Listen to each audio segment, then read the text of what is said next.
Nitović i trener ekipe gospodin Dejan Čanak. Prvo ćemo sami zamoliti za utisak na način. Ništa, mislim, veoma bitna pobjeda za nas, da nastavimo u dobrom ritmu posle kupa, da se borimo naravno za to 5. mesto.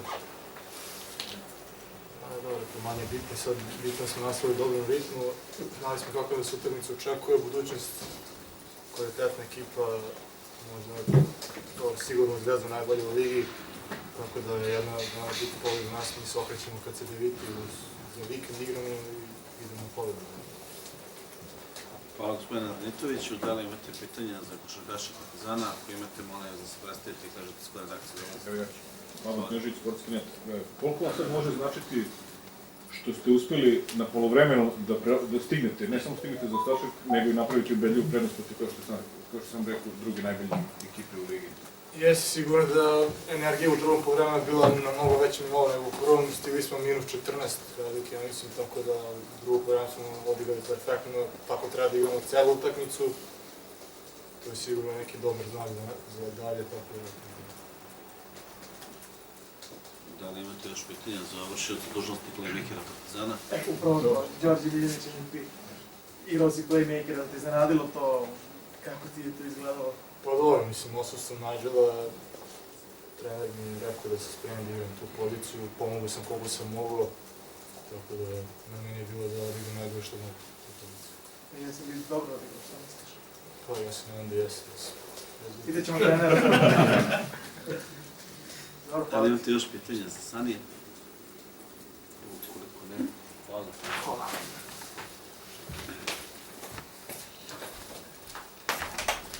Gospodine Čanak, izvolite. Dobro večer svima.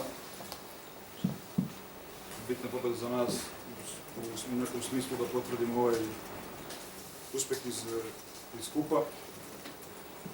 Znamo svi da rezultatski nije toliko značajno na ligi, ali naglasio sam već nekoliko puta da Partizan ima obavezu da do kraja igra u svakom takmičenju, da zauzme što bolje nastaviti.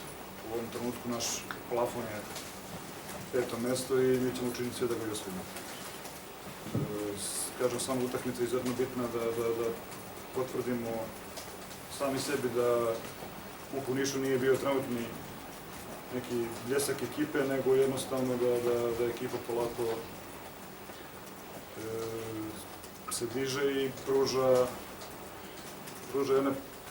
partije jednog dosta zadovoljavajućeg kvaliteta u ovom trenutku. Sama utakmica, prvo polovreme izuzetno loše što se tiče energije, gde smo napravili za prvo polovreme 6 faulova, a Budućnost je šutnula 7 slobodnih bacanja. Znači, tih 7 slobodnih bacanja su bili 3 puta koš faul i 2 puta po 2 bacanja. Znači, od 6 faulova, 5 faulova su napravljeni na šut, što je u utakmici protiv ovakvog rivala sigurno ne daje neku nadu za neki aktivan rezultat. Bili smo i malo i hendikepirani su Nigela. U drugom polovremenu nismo odustali malo smo adaptirali obranu na kretnje budućnosti. U prvom polovremenu nije funkcionisalo, ne da nije funkcionisalo, nego smo primili mnogo poena iz igre 1 na 1, iz otpadanja na nekim blokadama. U drugom polovremenu s povećanom energijom, boljim pravilnim faulova i dominacijom u skoku, pre svega mnogo ofenzivnih skokova, pogotovo Gagić. Uspeli smo da sa nekim dodatnim samopouzdanjem stignemo tu razliku i na kraju prelomimo i dobijemo, sad je to da lagano, ali kad se nakupim, svaki sekund traje kao večnost. Znači, na kraju sigurno je zadovoljstvo zbog pobjede i neki postrek za dalje. Hvala gospodine Čanak. Da li imate pitanja za trenera Partizana? Ako imate, molim da se predstavite, kažete s kojeg se dolazite, izvolite. Igor Simić, Frankfurtske Vesti. Kakva je situacija sa Belim Zgostom? Došlo je do istegnuća zadnje lože. On je trenirao sve treninge maltene posle dolaska iz Niša. U sredu četvrtak osetio je problem. Pokušali smo da to rešimo. bol postoji i dalje. Nismo htjeli u ovom trenutku da forsiramo, jednostavno nije bio spreman da igra. Ja mislim da će za debitu biti sve u redu. Đoko Šalić je van stroja isto, igrač koji je bitan u rotaciji, kao druga petica. U ovom momentu nismo imali klasičnu drugu peticu, ali uspjeli smo nekako da kažem, nekom energijom u drugom problemu da to iskompozujemo. Hvala. Hvala, Knežnik, Sportski net. A koliko vama kao treneru znači što ste uspeli da pružite ovakvu partiju i zabeležite ovakvu ubedljivu pobedu bez dvojice važnih igrača? A ne bi ja to, ne znam zašto se potenet kao meni kao treneru, okej, ja sam tu, bitno je za ove momke, bitno je za Partizan i bitno je pre svega da vratimo veru navijačima, da možemo da igramo sa vodećim ekipom u regionu. Ja sam tu najmanje bitan uopšte. Hvala. Hvala. Da li imate još pitanje za gospodina Čanka? Đorđe, izvolite. Koliko vam znači Marko Čakarević kao pojačanje, kao dodatak rosteru? On se vratio sada, počeo da igra. Još jedna benefit ove utakmice. Marko je zadnju utakmicu odigrao u Podgorici, ja mislim. Znači u prvom delu. Sigurno njegovim uviđenjem večeras nisam očekivao da on napravi ne znam šta spektakularno za nas, ali ove ostale minuta na parketu, znam koliko to njemu znači neke iz igračke glave, tako da i to je još jedan benefit ove utakmice. Naravno. Pa malo komentarišete igru Novice Veličkovića, njegov jubilej i sve celo tu manifestaciju i njegovu fantastičnu partiju, baš za jubilej.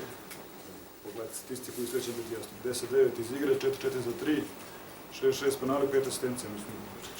Ne znam šta mogu da komentarišem. Znači, u svakom momentu kad smo imali problem, pogotovo u prvom poluvremenu, nije išla lopta, Flom nije bio u nekom ritmu, san iznuđen playmaker, uspeli smo iz nekog maltene bez akcije, spuštali smo dole na low post, Novica to rešavao i drža nas koliko toliko u priključku. Sjajna utakmica i drago mi da Novica pokazuje da može da igra na ovakvom vrhunskom nivou. Ja mislim da je ovo za MVP kola. Nisam sad pratio nešto, ali to je to. Hvala. Da li imate još neko pitanje? Ukoliko ne, hvala puno što ste došli do lige. Partizan 94, budućnost Poli 83. Sa nama su trener gostujući ekipe gospodin Aleksandar Đikić i playmaker gospodin Nemanja Gordić. Sad ćemo gospodina Gordića zamoliti za njegove vrtinski nakon meča. Ništa, prvo čestitke ekipi Partizana na pobjedi. Što se tiče same utakmice, previše očiglednih klubova, potpuno različita poluvremena. Prvo u kojem smo izgledali stvarno dobro i išla je ta lopta u napadu. Odbrana je bila dosta dobra i međutim u nastavku smo stvarno pali i Partizan je to iskoristio i stvarno je on se igrao dobro, ali imali smo nekako činjenicu dosta manje energije i tog žara u odbrani. Oni su igrali dosta agresivno, sigurno je utakmica za analizu, ali nemamo previše vremena za to. Već za 2 dana se očekuje izuzetno važna utakmica, šta je tu idemo dalje. Hvala gospodine Gordić. Da li imate pitanja za playmakere budućnosti, ako imate, molim da se predstavite? Uroš Rožović, Podgoričke dnevne novine. Eto sad taj fokus, pretpostavljam da ruša Paku, ali hoće li malo uticati ovaj poraz, obzirom da ste kontrolisali meč prvom pogledu mača? Ja se iskreno nadam da neće, jer nemamo vremena da mislimo o ovoj utakmici, koliko večeras moramo da se prebacimo na ruša Paku, koliko je to moguće. Vidjet ćemo utorak. Gdje će po tvojom mišljenju najjače da ruša Pak? Misliš da je najjače? Mislim da je to ipak pitanje za trenera, to je dosta kvalitetna ekipa, sa odličnim trenerom, sa velikim budžetom. Vidjet ćemo, nemamo mnogo vremena sad da se spremimo za tu utakmicu, računajući od večeras, ali da ćemo sve od sebe da probamo da ispravimo neke greške koje to moguće iz drugog vremena večeras, pa vidjet ćemo. Hvala. Hvala. Da li imate još pitanja za gospodina Gordića? Ako ne, Nemanja, sljedeće. Šta? Gospodin Đikić, izvolite. Da, dobro večer svima, hvala što slušate. Često Partizana, očigledno 2 različita poluvremena. Ne znam zašto nismo izašli u drugo poluvreme. s istom pameću i istim intenzitetom, ali fakat da nisam primetio da su oni nešto promenili. Normalno da ne žele da izgube, ali znate, držite ih na 36 pojena, onda daju 31 u trećoj četvrtini. Ali generalno, kad se sve podvuče, mi smo u prvih 20 minuta igrali napadački vrlo dobro, ja mislim, imali smo jedan turnover, jednu izgubljenu loptu, u drugom poluvremenu 9, opet kažem, nije se promenio, ne znam koliko intenzitet igre Partizana, da su valjda pomislili da je gotovo. U 118 napadačkih skokova, što generalno, mislim, kad igraš sa njima moraš da očekuješ to nešto onako ukalkulišeš, mada smo neke stvari mi nisu jasne, ali dobro. Idemo dalje. Imamo 6 utakmica u koliko dana, ja ne znam, 9, 10 ili 12, 13, ne znam. Tako da idemo dalje. Ako imate neke pitanja, ja ću pokušati da odgovorim. Izvolite. Reci.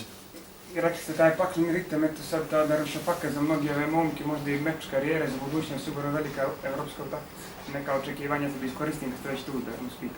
Da, pa da ti kažem nešto, najvažnija utakmica, trenutna utakmica protiv FNP-a, znaš, treba pobedimo FNP da bi ostali drugi, da bi bili domaćini protiv Cedevita. Da. Tako da to što me pitaš za Darušafaku, nemam što pametno da ti kažem. Trenutno razmišljamo o FNP-u, verujem. A Darušafaka je favorit, bit ćemo da izađemo da igramo s njima.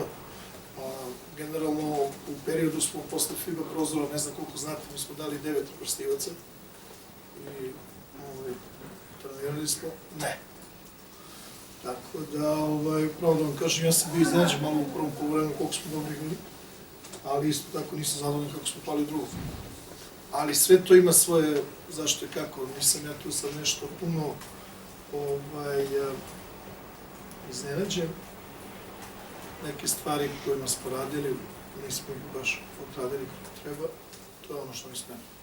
A generalno za Doguš, kažem, imperativ je nešto potpuno drugo. Hvala. Eto. Hvala, Pavle, izvolite. Moja Pavle Knežević, Sportkinet.